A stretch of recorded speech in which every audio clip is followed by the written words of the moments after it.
Hi, welcome back to the second installation of my YouTube videos. Thanks to those of you who responded to the survey about the lunchtime conversations. Your comments are great, and if you haven't had a chance to respond, please do by Monday morning. And those my lunchtime meetings, the ones that generally people don't come to, will restart again on October 1st. So I wanted to give you some quick updates on strategic planning process, mostly to say that the next steps of doing the operational plans will most likely happen in October. The past few weeks, we've hoped to get more done, but Shelley and Ken and I have been very crazed. The good news is that the board is reviewing our $3.8 million budget for next year. And I really want to acknowledge Shelley, who did a tremendous amount of work to put it together, and the board will be voting on it on Monday night. Okay, so this has been a pretty exciting week for Metro Teenades. The great news is that we got all 4 program grants from the Department of Health that we asked for, and a 5th one that focuses on helping us prepare for healthcare reform. Of course, the downside challenge is that we got all 4 program grants and the planning grant from Department of Health. So I wanted to take a second to walk us through them and also talk about some of the potential opportunities and ask for your patience as we figure out how to get them all up and running. So I wanted to preface this with offering a little background on why I think Metro Teenage has been fairly successful in our grant writing. And this will come up in some of the lunchtime sessions when we talk about grant renewals. But I think one of the most important strategies to keep funding, is that some level of change is nearly always necessary. Every time we apply for funding, the funder often asks for slightly different things. Capacity building, the last time we applied, asked for one thing, slightly changed this time. Strategically, because we're also competing against other applicants, we also want to write proposals that demonstrate how our programs are evolving over time. We have to show them that inspire confidence that we're learning as we're doing. And I know that this can often feel like we're trying to fix things that aren't broken. I totally get it, but part of it is, the upside is we get to keep our funding. With Amy on board helping to coordinate the grant process, we do hope to build the kinds of systems that can help us both anticipate changes as best we can, and also be able to get out in front of those changes where possible. But I want to own that, as the old saying goes, change is the only constant. And so let me tell you what's new. So the newest grant we got was to expand Parents Matter. And for those of you who don't know Parents Matter, it's a curriculum for parents of 4th to 6th graders to help them communicate with sex about sex with their kids. I think it's a really great expansion of the work that the schools team has already been doing, and certainly fits within our goal to ensure that all young people get high quality HIV education. Anyway, that's Parents Matter. Next one is capacity building. It's really a lot like what we've been doing, no real major changes here, but the new focus is more on providing support to those organizations who do not have any existing HIV programs, where in the past we were able to do a little bit for other folks as well. Social mobilization is a new one, and it's an evolution of Real Talk and social marketing. The good news is that we're also part of the related contract that will provide the creative backbone for designing the Real Talk messages. But the new focus is really on making sure the messages get out to as many young people as possible. And also that may include, tying in adults, teachers, other folks. And then finally, we successfully applied to Department of Health for a more general peer education grant. The new focus is less on doing Debbie's, but more on reaching a much higher number of kids. And that's been right in line with some of the conversations that we've already been having. So obviously meetings will be organized very soon to talk about next steps. Your managers and directors will be involved in these conversations, so please look to them for the latest news. And also, I just want to ask people to be patient. There's a lot to do with these new grants. The last grant is the grant to prepare for healthcare reform, and we'll be talking a little bit more about that down the road, but it's going to allow us to hire some consultants who can really help us change how we do our work. Speaking of managers and directors, I wanted to give you an update on our best thinking regarding the filling of Angel and Michelle's positions. I know they've been vacant for a long time, and I really appreciate everybody who's doing the extra work to fill the gap.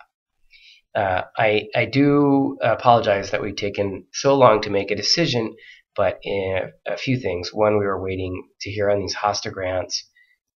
We're still waiting on one federal grant that would also potentially start on October 1st. But also we wanted to make sure that we were going to make the best decisions on how to use those roles.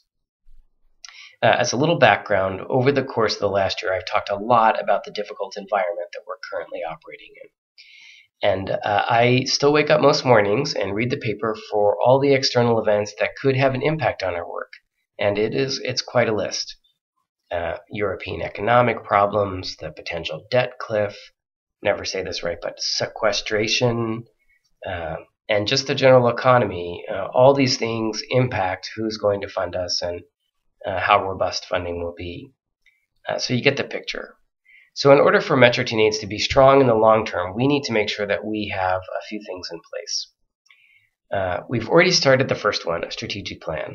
The primary goal here is to give us a roadmap to achieve our very ambitious goals over the next 3 years. I also do hope that it gets us on the same page about where we're trying to go as an organization and what we're trying to achieve. Second, as we look to stay strong in this very volatile, changing funding environment, we are looking at ways to attract more individual and corporate investment. And just as a good example, we've already been talking about consolidating peer teams and trying to merge them under a potentially larger Real Talk brand. If we do this well, I do believe that we'll be able to raise other dollars to support the work. And I will talk more about the vision for Real Talk in the coming weeks, so stay tuned for that. And third, we need to prepare for the changes that healthcare reform will bring, as I mentioned earlier. And this means really aligning our clinical programs in ways that we've never really had to do before. And just as an example, in the future, our services for HIV-positive youth may be paid for not by the Department of Health in a grant, but actually the healthcare providers themselves. So we'd actually be selling our services to them. So obviously that's going to take a lot of work to line all that up. So if this seems like a lot, it's because it is. I am not going to lie. But we have a commitment to our vision, an AIDS-free generation where young people thrive as healthy and safe members of a community free of stigma and barriers. And so to accomplish this, we need to continue to evolve as an organization. If we get the new pending grant from the federal government, that will put our budget over $4.3 million. And we will need to make sure that we have all the systems in place to support that work. So that's the background. At the strategic planning retreat, Ken discussed that we were freezing Michelle and Angel's positions. And while I don't really have a specific update for you, it's certainly on the radar and wanted to let you know a little bit about what we're thinking.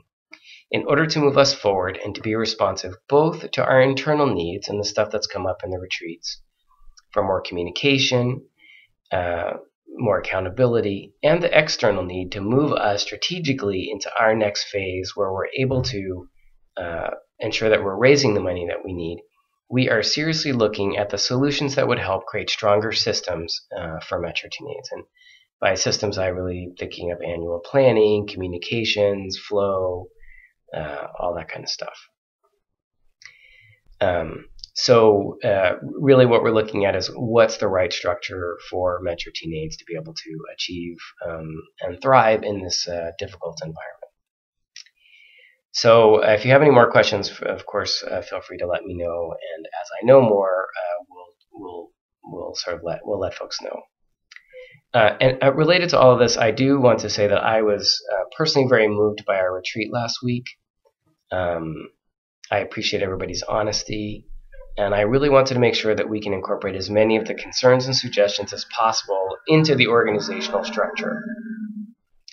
And I personally want to make sure that we're really listening to your needs.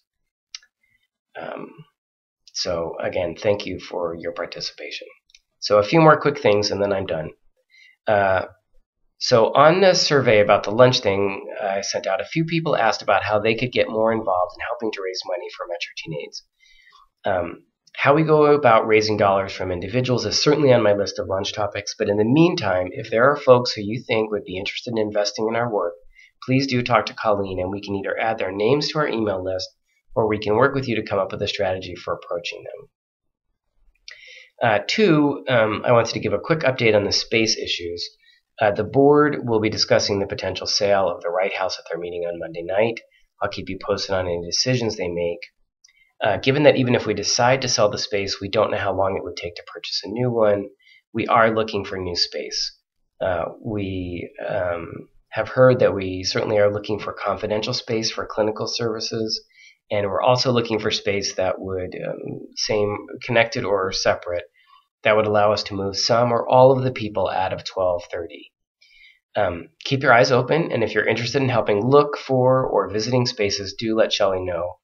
And for 1230 folks, for you, if there are any ideas of what we can do to improve things in the meantime, please do let Ken and Shelley know, and we'll see what we can do to respond.